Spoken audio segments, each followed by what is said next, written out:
Esse é o podcast Eficiência Jurídica, produzido por Tozini Freire Advogados e Think Future, o programa de inovação do escritório.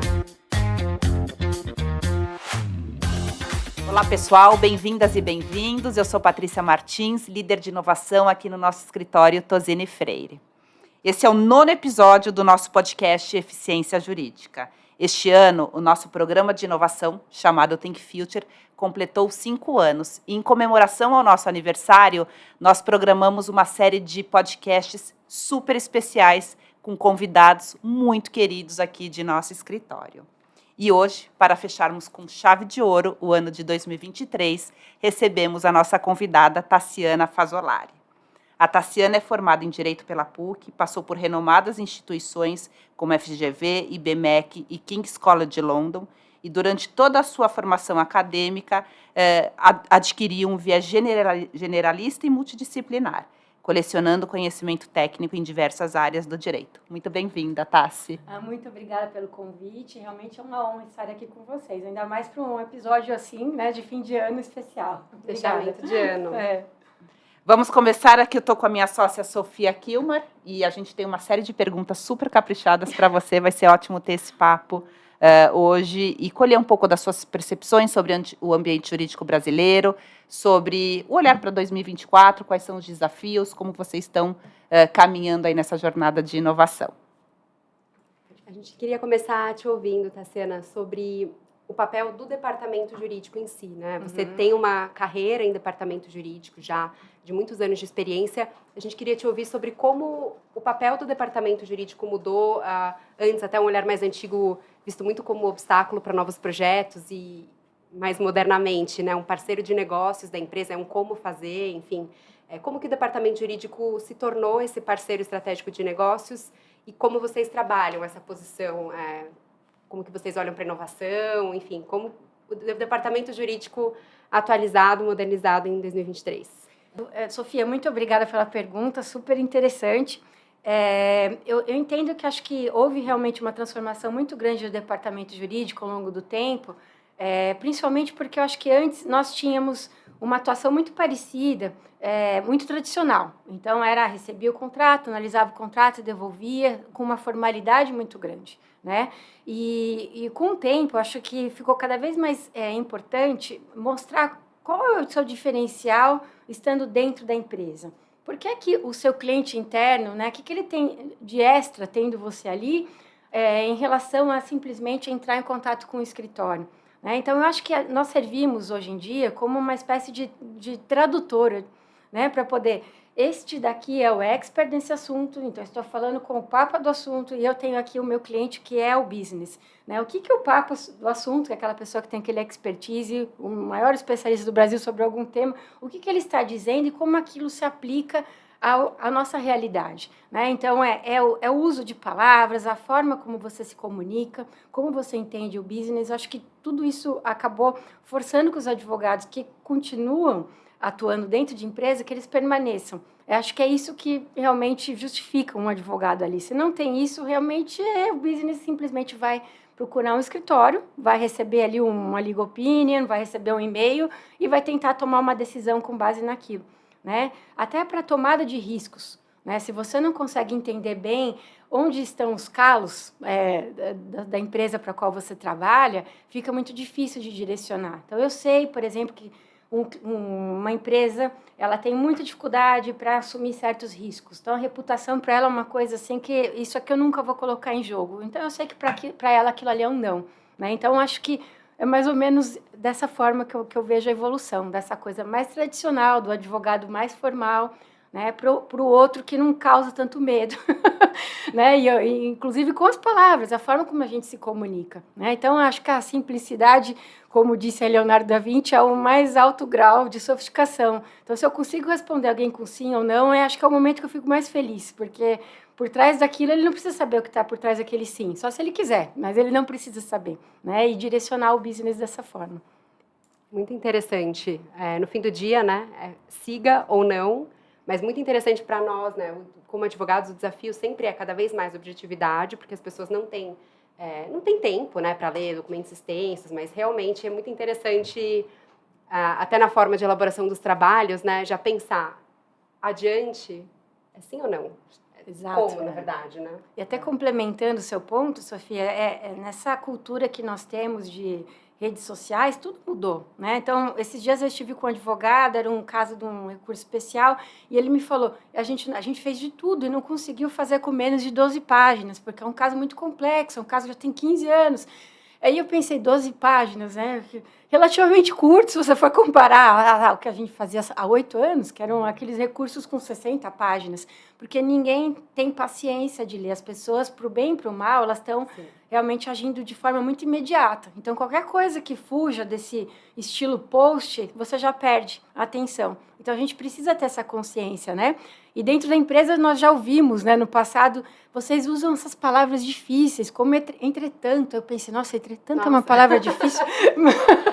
Imagina se a gente usar quiçá, por exemplo, né? Então, você percebe que aquilo é do dia a dia, mas para eles não é. Então, para que uma pessoa, geração Z, venha falar comigo e ele se sinta à vontade, eu preciso falar a linguagem dele, eu preciso entender a linguagem dele, né? Ainda mais no business que nós estamos. E acho que o Poder Judiciário também tem prestado atenção nisso, né? Esta semana o ministro Barroso lançou e está desenvolvendo um programa nacional de linguagem simples para o judiciário. Então, são os diversos atores do nosso ambiente jurídico, né? Um ambiente jurídico tradicional, mas que está se modernizando. E as autoridades perceberam a importância dessa linguagem simples, dessa linguagem direta, em benefício de todos, em benefício de toda a sociedade. Então, é muito bom saber que vocês também estão nesse caminho. A gente aqui no escritório, há alguns anos, vem prestando muita atenção em como comunicar as nossas opiniões aos nossos clientes, como escrever de uma forma que se conecte diretamente com o business, facilitando o papel de tradutor aí do diretor jurídico, como você está colocando, né? Pegar a informação do escritório externo e conectar com o business. A gente tem ajudado os nossos clientes nessa jornada. A gente tem um time de designers aqui, então muitos dos nossos trabalhos já contêm técnicas de legal design, tudo com o objetivo de facilitar a compreensão, de que a mensagem chegue o mais rápido possível, da forma melhor possível para os nossos clientes. Muito bom saber que vocês estão conosco nessa. Tassi, olhando um pouco para a sua jornada maravilhosa, aí, essa jornada profissional, você ampliou a sua atuação, você hoje supervisiona e responde não só pelo departamento jurídico, mas também por relações governamentais na América Latina. Como você vê a posição do Brasil em comparação com outras jurisdições? Como o ambiente jurídico brasileiro está conectado, está posicionado nas grandes discussões mundiais em relação a outras jurisdições, a outros departamentos jurídicos? O Brasil tem sido protagonista nessa jornada de inovação no direito? Interessantíssimo. O Brasil, como eu vejo, o Brasil é um país extremamente complexo. E quando você tem a oportunidade de trabalhar com outros mercados, é que você consegue ter certeza disso, né? Então, tem vários estudos, né? Um deles que sempre é divulgado, acho que anualmente, que é o da TMF Group. E o Brasil sempre está entre o número 1 ou o número 2 entre os mercados mais complexos do mundo, por várias razões. Isso não é motivo de orgulho para a gente. Mas eu acho que, de alguma forma, chama atenção, porque cria uma necessidade da atuação do profissional jurídico em várias áreas, né? Então, acho que isso é algo para a gente considerar, porque o advogado não é aquele... só se precisar a gente consulta o advogado. Então, ele tem que ter essa noção que ele faz parte do dia a dia, que ele não está ali, porque para falar não no Brasil é muito fácil, tudo tem risco aqui, é incrível como tudo tem risco, mas como é que mitiga isso? Como é que a gente faz da melhor forma possível? Né? Então, acho que tem essa complexidade, sim, mas que é uma grande oportunidade para nós. Não como, quanto mais complicado, mais trabalho também, logicamente, mas também de a gente procurar ter acho que o prazer de abrir caminhos, de ser criativo e de pensar fora da caixa. E às vezes você está ali pensando naquele assunto, peraí, assim não dá, mas se talvez a gente tentar por esse caminho. Eu acho que resolver o problema é uma das coisas que mais traz alegria para o advogado, na minha opinião, né? Então, assim, tem duas coisas que eu acho que são impagáveis. Uma é você conseguir uma liminar, num caso bem difícil. Bom, falando com advogada de contencioso, né? Então, assim, é tudo que eu sonho, todos uma os coisa, dias. Assim, realmente é um prazer, é muito bom, né? E a outra, eu acho que é isso, é você falar, peraí, ninguém pensou nesse caminho, né? Então, às vezes, se você ficar muito fechado naquele ali, você não consegue. Agora, você fala, deixa eu me afastar um pouco e ver o que tem aqui, e você começa a encontrar caminhos diferentes para ser explorados, né? Então, isso é fato. Então, o Brasil, comparado com os outros mercados, mesmo a América Latina, que é uma região complexa naturalmente, ele é mais complicado, sim. Isso daí acho que tem a ver com o idioma. A gente tem uma questão cultural que é muito diferente, né? Então, tem coisas que você consegue ver muita similaridade, por exemplo, entre o Peru e o Chile em termos de legislação. A Colômbia ela é mais parecida com o Brasil, então ela tem uma complexidade mais parecida, né? E a Argentina nem se fala. Então, a Argentina é um misto, né? Então, eu vejo neles também muitas coisas, dificuldades que nós criamos no Brasil, dificuldades legislativas, coisas que ninguém percebe como aquilo não conversa uma coisa com a outra, então tem uma necessidade constante da participação do advogado, né?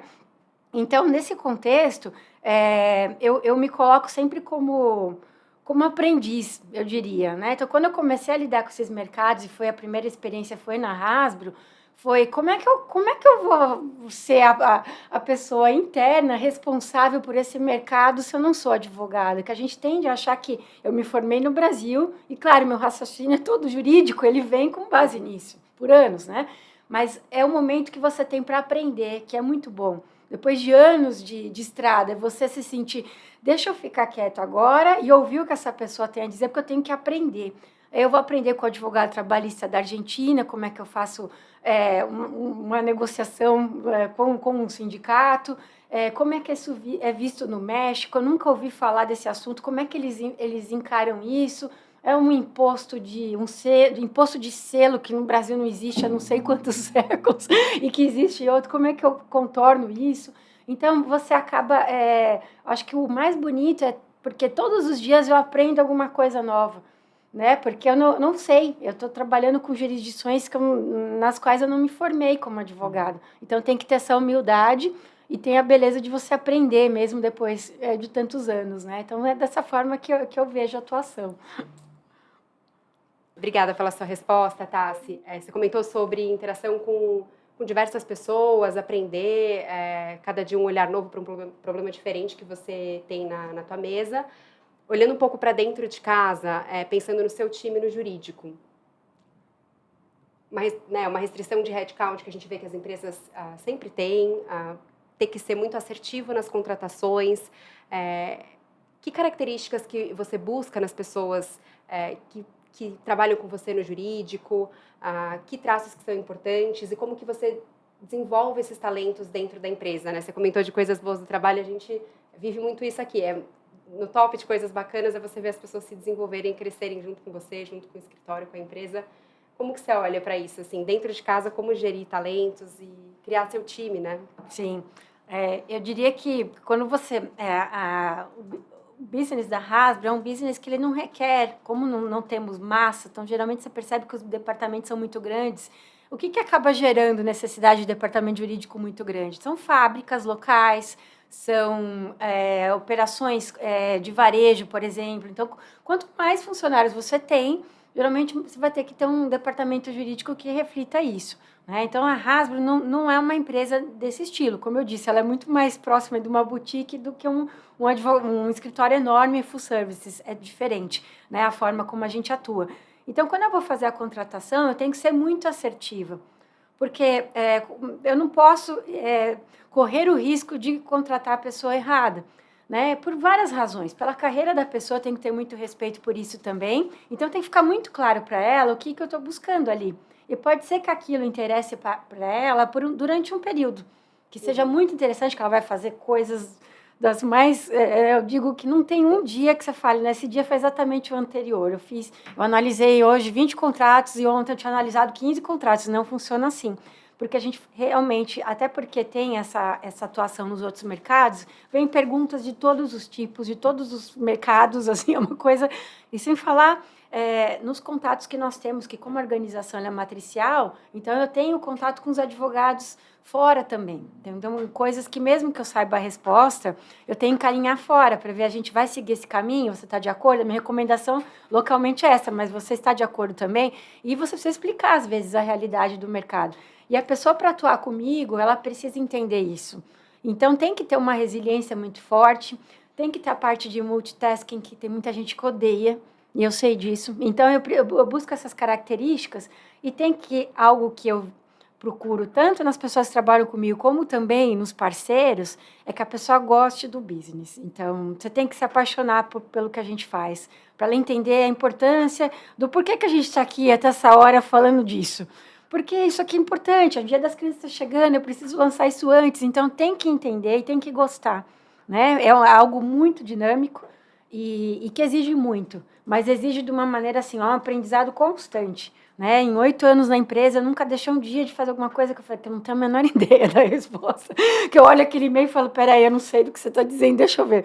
Aí eu vou tentar buscar mais informação, ver de onde eu vou buscar ajuda, às vezes apoio de escritórios externos, às vezes apoio de alguém da própria empresa para eu poder responder aquilo ali. Né? Então, a pessoa precisa ter essa pegada e bom humor. Eu não consigo trabalhar com ninguém que não tenha esse bom humor. Eu acho que precisa e é essencial, porque é o que faz você ver um pouco.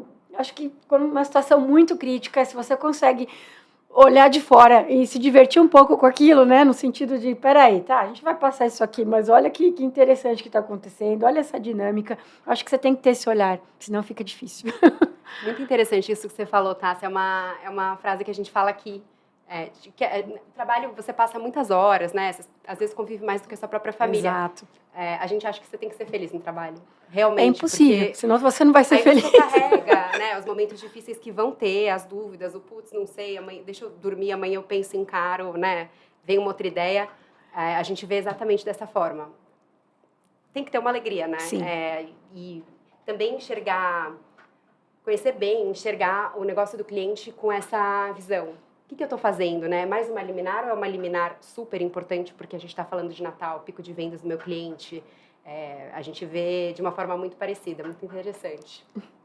Vocês falando de parceiros e Natal, me lembrou de uma reflexão que a gente começou a fazer aqui, estamos em dezembro, Sim. Ano fechando, encerrando 2023, olhando já para 2024. Quais são os desafios, Tassi, que vocês estão imaginando para 2024? Inteligência artificial permeou as manchetes de jornais em 2023, certamente vai virar um filme da Netflix logo mais, esses últimos acontecimentos.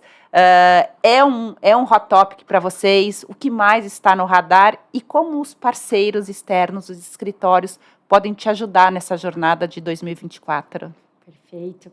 Com certeza é um tópico super quente, não tem aí, acho que não tenho dúvida em relação a isso, não só na questão da parte jurídica, mas também de produto. Então, eu percebo que a empresa toda, isso é uma coisa global, não é só local. Então, precisamos trabalhar em políticas de como usar isso a nosso favor. Acho que se tem a questão de usar ou não, isso é no-brainer, tem que usar, porque é uma coisa maravilhosa, é como você... Né, no começo ali dos anos 2000, final da década de 90, eu não vou usar a internet, porque eu não acho legal isso.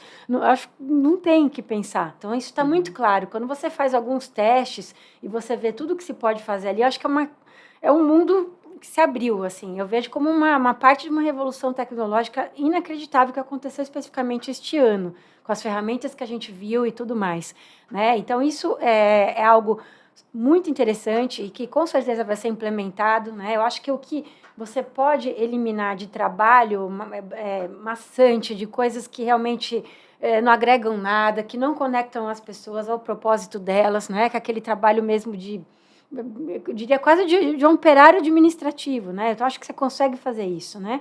Claro que isso vem com os desafios também de como fazer, da maneira ética, de uma maneira, eu diria assim, não preguiçosa, porque tem o risco também de você começar a utilizar, as pessoas em geral, né, começarem a utilizar a ferramenta e não revisarem. Da mesma forma que, em algum momento, as pessoas começaram a usar os tradutores automáticos sem revisar. E você começa a ver coisas e fala assim, meu Deus, perdeu totalmente o contexto, o que é isso? Né? Então, nós vimos aí algumas ferramentas criando jurisprudências que não existem, né? Então, são questões, você fala, e é tudo muito convincente, que você chega ao ponto de falar, peraí, né? Então, dando um exemplo, tem uma ferramenta muito bacana que, como eu divido o meu dia entre português, espanhol e inglês e vai mudando, chegando no final de ano do dia, eu não sei nem falar meu nome mais, porque isso ocupa aí um mind space grande, né?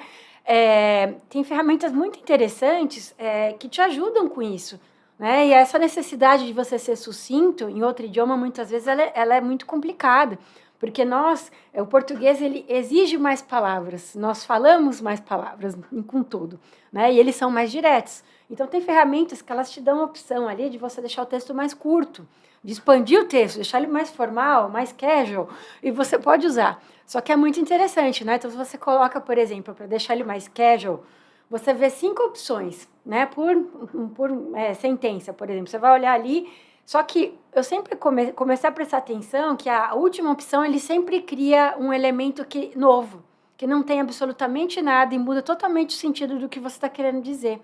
Então, você tem que tomar muito cuidado com esse tipo de coisa, né? Então, se o uso começar a ser dessa forma, acho que a gente vai começar a ter desconexões muito fortes, né? Então, eu acho isso extremamente importante. Então, primeiro, criar regras, talvez ser um pouco mais conservador na aplicação, em princípio, para a gente poder entender um pouco mais, mas continuar estudando as ferramentas, né? E nunca ver isso como vilão, que eu acho que não é um vilão. Eu acho que é uma ajuda incrível, só que a gente precisa saber usar, né? E aí, em relação ao negócio, ao business, então nós tratamos aí de um business de brinquedos, de entretenimento, é um business muito diferente de tudo, tá? Quando eu participei do processo seletivo para vir para a Hasbro, eu sempre comparei com bens de consumo, que eu vim de bens de consumo, só trabalhei em empresas assim, né? Então, sempre busquei conexão. É muito necessário, quando você gosta de bens de consumo, você ter a conexão com o produto final, com o consumidor. Você vê como, olha, eu vendo essa água, a pessoa gosta, a garrafa é legal, ela acha bacana, é fácil de encontrar. Então, é muito, realmente, acho que motivador, quando você vê as pessoas se conectando com o produto, né? E, no caso de brinquedos, a gente lida com públicos muito especiais, né? Então, tem a questão das crianças, que é um dos meus públicos, e eu tenho um outro público que cresce cada vez mais, que são os fãs, né? Que são as crianças adultas. Então, que eles colecionam, eles são apaixonados, são extremamente exigentes. Então, eu preciso entender que eu não estou lidando com alguém que não conhece. Às vezes, ele conhece meu produto melhor do que eu. Eu preciso ouvir, né? Eu preciso entender. Então, quando a gente coloca a questão da inteligência artificial nisso tudo, né? E principalmente no público infantil, isso é um tema muito sensível. Então, é interessante, você pode criar coisas incríveis com isso, mas você está lidando com um público que é de uma vulnerabilidade, assim, indescritível, né? Então, eu vou dar um exemplo. Você cria ali um ursinho, que você coloca inteligência artificial, que ele vai aprendendo com a criança a rotina, o que ela dá, como ela dá risada, quando o brinquedo ele emite algum tipo de som, ela dá risada, vai aprendendo. Aquilo pode virar uma coisa muito complicada, se não for muito bem feito, porque a criança ela não consegue, com 3 anos de idade, por exemplo, identificar o que é real e o que não é. Ela não tem esse discernimento. Então, como é que você faz isso de uma maneira ética, né? Então, são perguntas, porque respostas eu acho que ninguém tem. Então, a ideia é, sim, utilizar, mas utilizar de uma forma correta, dentro do que a gente já tem de respostas, de pesquisas e tudo mais, para não cair nesse tipo de situação, né? Porque só utilizar e falar, estou aqui nadando aqui, estou aproveitando a onda do momento, isso é muito perigoso, né? E não é o que a gente quer. Então, a gente está sempre procurando algo que seja sustentável, algo que seja benéfico e que realmente contribua para o desenvolvimento da criança, né? Então, acho que se a gente conseguir chegar nisso, vai ser a maior felicidade, né? Então, tentar agregar tecnologia, mas sempre de uma maneira muito responsável. Muito bom te ouvir nesse sentido. Você associa muito o uso de inteligência artificial à experimentação, e acho que efetivamente a gente está nessa fase de experimentação com cautela. E esse é o mesmo approach que a gente faz aqui no escritório para o uso de inteligência artificial na prestação dos nossos serviços, né?